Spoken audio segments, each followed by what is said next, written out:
I've had sleep paralysis for a long time, but it usually follows a pattern. The suffocating weight, the silent figures in the corner, the frantic, useless terror. I've learned to recognize the signs and just try to ride it out. This time though, it was different. This time, my visitor was my family. My grandmother passed away last year. She was a constant, comforting presence in my life, and losing her was devastating. I still keep a picture of her on my bedside table, a smiling reminder of the one person I could always count on. That night, I woke up to the familiar sensation of being trapped. My mind was awake, and my body was locked. My eyes darted to the bedroom doorway, and there she was, my grandmother. A wave of relief, so profound that it almost made me cry. For a moment, I thought I was dreaming, that this was some kind of post-death visit, a final chance to say goodbye. But something was wrong.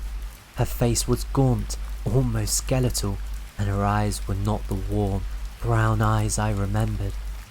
They were two empty, black voids, like polished obsidian. Her hands, which I remembered as soft and kind, were covered in what looked like black soil. She just stood there, staring at me with those vacant eyes. Then, she began to walk towards me. Her feet made a soft, wet, squelching sound with every step, as if she was walking through mud. The smell of cold earth filled the room, a scent so real it made my stomach churn.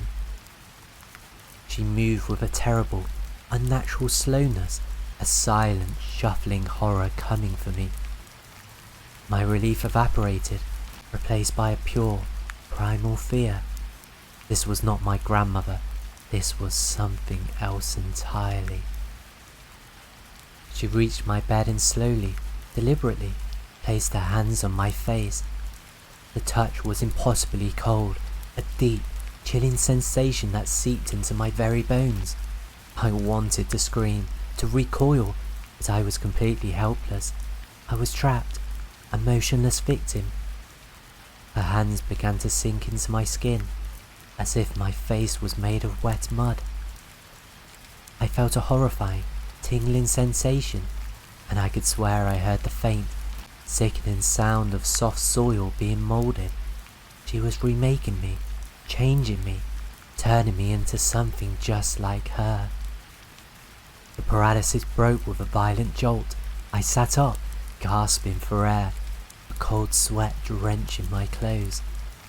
My hands flew to my face. My skin was cold and clammy, but it was just skin. I scrambled out of bed and flipped on the light. The room was empty. The picture of my grandmother was on my bedside table, just as I left it. I stared at it, a wave of nausea washing over me. I can't shake the memory of her black eyes, her gaunt face, and the cold, muddy feel of her hands on my skin. I know it was just a hallucination, but every time I look into the mirror, I swear I can see a faint, ghostly layer of mud clinging to my skin, and I know, with a terrible, chilling certainty, that the horror wasn't just a nightmare. She left a piece of her behind.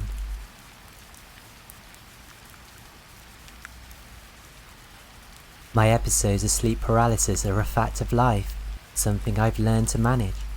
Most of the time I can recognize it for what it is, a bug in the system. The fear is given, but I usually tell myself it was just a bad dream and ride it out. But a few months ago, something new broke the routine. I was decorating my new flat and I found an old, beautiful antique radio at a vintage shop. I brought it as a centerpiece for my bedroom dresser, a purely aesthetic choice. The thing hadn't been plugged in for decades and I never intended to use it. I just liked the way it looked. One night, the familiar terror took hold. I woke up, completely trapped, my body a leaden weight I couldn't control. My eyes were open and my mind was racing. The room was dark and silent. Then, from the dresser, I heard it, a low, faint hum, followed by the crackle of static. My heart began to pound. It was coming from the old, unplugged radio. The sound intensified, a rhythmic hiss that sounded like a storm trapped in a box. I just lay there, helpless, watching the dark silhouette of the radio. A small, red light on its front began to glow. It couldn't be. It wasn't plugged in. The static faded, and a voice, smooth and clear like an old-time radio announcer, spoke. "Good evening," it said, the words echoing in the silent room. "We've got a new one on air tonight. Let's see what we have here." The voice went on, calm and methodical, and began to list things. It started with trivial, forgotten things. The time I lied about my age to get into the pub. The £5 I stole from my mother's purse when I was a teenager. The terrible thought I had about a childhood friend. My mind raced, trying to find a rational explanation, but there wasn't one. The voice was just speaking my secrets, my little transgressions, a complete record of my life. Then it escalated. The voice began to reveal things I buried deep in my subconscious. It described a fleeting moment of malice I had never acted on, a feeling of deep resentment I suppressed for years. The words were a sickening echo of my own inner dialogue, things I never admitted to anyone, not even to myself. The voice didn't sound angry or judgmental. It sounded fascinated, like a historian reading a list of facts. "And now," the voice said, its tone changing, becoming more personal, "we have the final broadcast, the truth you've tried so hard to forget, the reason for all the secrets." I felt the air grow impossibly cold, and the voice began to whisper a single, horrifying truth about my innermost self, a hidden malice, a cold emptiness, a part of me I'd been running from my entire life. It was a truth so deep, so absolute, that I had never even acknowledged its existence. I was not just hearing secrets, I was hearing a diagnosis of my soul. The paralysis broke with an electric jolt. I shot up in my bed, gasping for air, the room silent and dark. I scrambled out of bed and ripped the old radio off the dresser, smashing it to the floor. Its wooden casing cracked, and the inner components scattered across the carpet. But as I stood there, trembling, I knew the radio was just a vessel. The voice wasn't an external entity, it was an internal one, a part of me I had buried, and now it was out.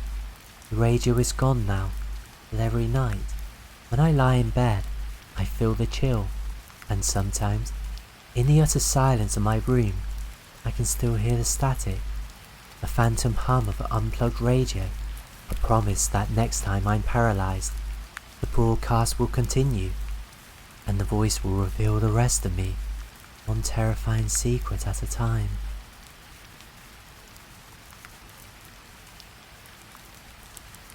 Sleep paralysis is a cruel cosmic joke. It takes your deepest fears and projects them onto a dark canvas of your room. But my latest episode wasn't like that. It was more surreal, more personal. It was like I was dreaming, but I was awake.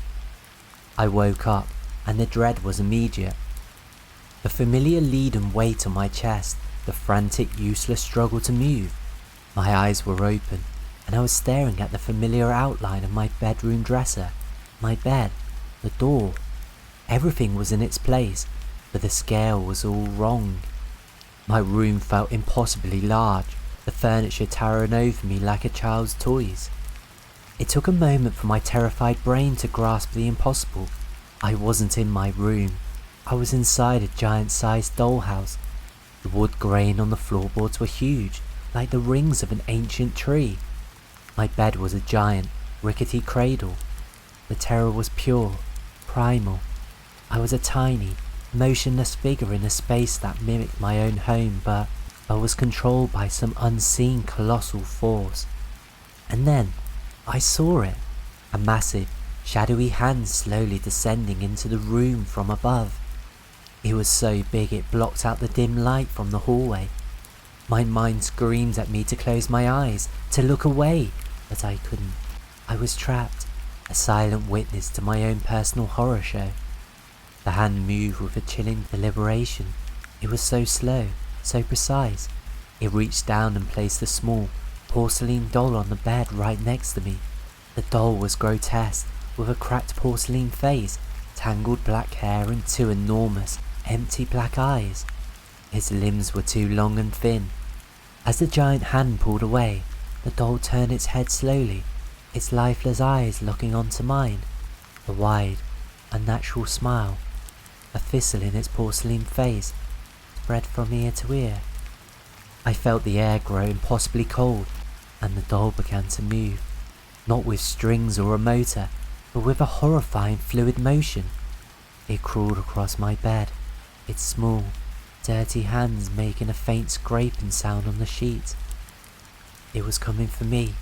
Its face was inches from mine, its terrifying smile a silent promise of some unspeakable act.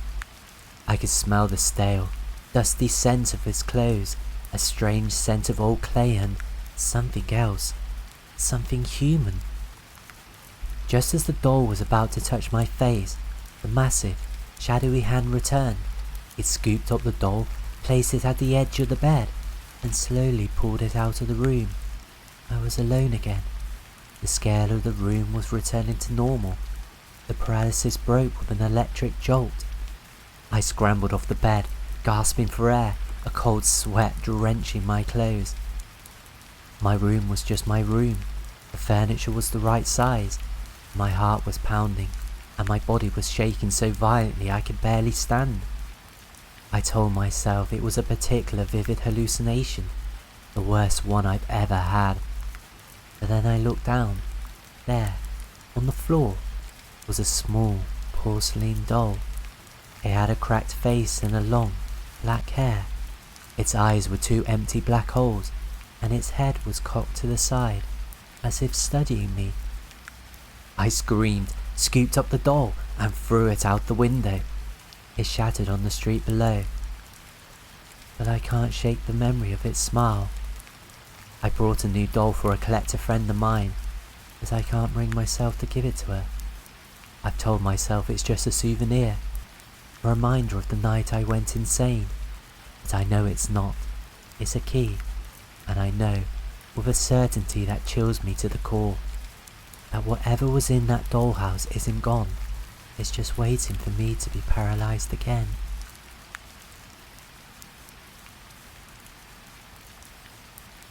I've had sleep paralysis my entire adult life. I know the drill. Your mind wakes up, but your body is still in a deep sleep. You're trapped, your eyes are open, and your imagination, freed from the usual constraints of reality, starts to fill the dark with terrors. I've seen the classic shadow figures, heard whispers, and felt the weight of something sitting on my chest. But this one was different. This one felt like a visitation. It was a Tuesday night, if I remember correctly. I'd worked a long shift and I was exhausted. The moment my head hit the pillow, I was out. A few hours later, I woke up and the dread was immediate. That familiar, crushing weight on my chest, the cold, tingling sensation running through my limbs. I couldn't move. My eyes were open and I was staring at my bedroom door, bathed in the faint glow of the streetlights outside. But the fear wasn't from the usual places. My eyes darted to the far corner of the room, and there he was, a man, a tall, gaunt silhouette, so dark he seemed to suck the very light out of the room around him. He wasn't a shadow. He was a black void in the shape of a man. He just stood there, completely still, watching me with an intensity that I could feel in my bones. I wanted to scream, to cry out, but my throat was a useless lump. My heart hammered against my ribs, a frantic drum solo in the silence. The figure didn't move for what felt like an eternity, and then, a small sound, the faintest shh of a foot dragging across the carpet. He took a step. It was agonizingly slow, a long, deliberate shuffle. He didn't rush or make a sound. His movement was a quiet, suffocating approach that was more terrifying than a sudden rush. I was a deer in the headlights, a prisoner in my own bed, forced to watch as this thing came for me. He reached the foot of my bed and slowly bent down, his long, spindly arms reaching for my nightstand. His movements were slow, precise, like a surgeon. I could hear the faint, dry sound of his hands brushing against the polished woods. My eyes were glued to the reflection in the nightstand surface, a distorted, long-limbed blackness reaching down. He was close. I could feel the cold radiating off him, a terrible, profound chill that seeped into my bones. He reached out and slowly placed something on the nightstand, a small object. I could see the glint of a faint, unnatural red light coming from it. He then rose, just as slowly as he had moved before, and stood there, staring at me. The moment his gaze felt like it had burned a hole through my skull, the paralysis broke. I sat up, gasping for air, a cold sweat drenching my clothes. My body was shaking so violently I could barely sit up. I whipped my head around to look at the corner. Nothing, just a dark, empty space. I told myself it was just an hallucination, a particularly vivid nightmare. But then I looked at my nightstand. There, on the polished wood, was a small, smooth black rock. It wasn't there before. A faint, red pulse of light came from within its glassy surface. I picked it up, and it was ice cold to the touch, impossibly heavy for its size. A thin, black film came off on my fingertips, and it smelled of old, damp earth. I threw it across the room, and it hit the wall with a sickening thud, but I couldn't shake the memory of the cold radiating from him, the slow, deliberate movements of his hands, and the cold weight of the rock in my hand. He had left something behind, a piece of his world, and I knew, with a certainty that chilled me to my core, that this was a reminder he would be back.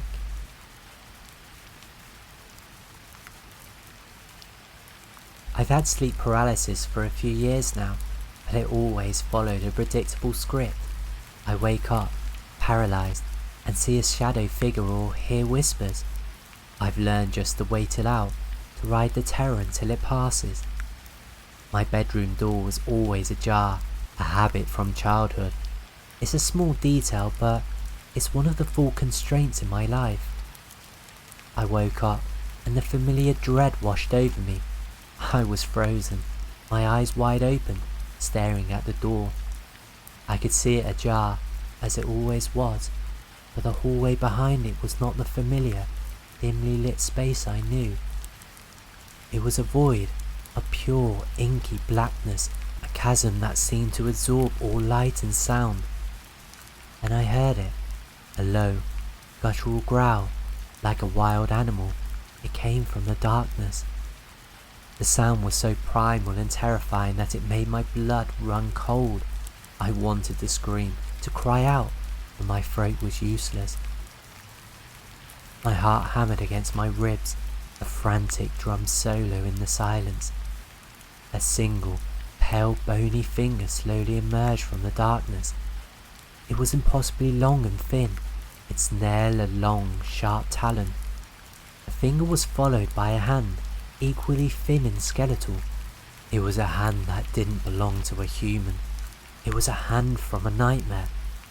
It grabbed the door's frame, its long, sharp nails digging into the wood, and it began to slowly pull itself into the room.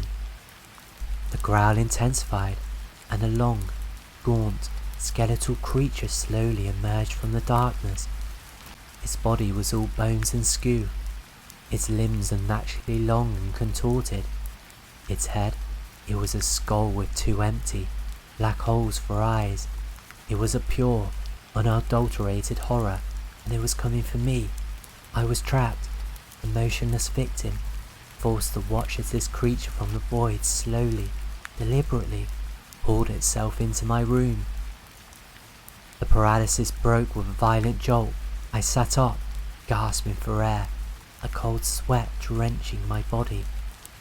The room was silent, the door was still ajar, and the hallway, it was just a hallway, a familiar, empty space. I scrambled out of bed and slammed the door shut, locking it with a trembling hand. I spent the rest of the night huddled in my bed, a cold dread in the pit of my stomach. I told myself it was a hallucination, a particularly vivid nightmare, but I can't shake the memory of that creature, or the feeling of its cold, bony hand on my door. I know it was just a dream, but I can't shake the feeling that the door is not a door. It's a key. It's a link to something ancient and terrifying. And I know, with a terrible, chilling certainty, that the void is part of my own mind, and the creature is just waiting for the door to be ajar again.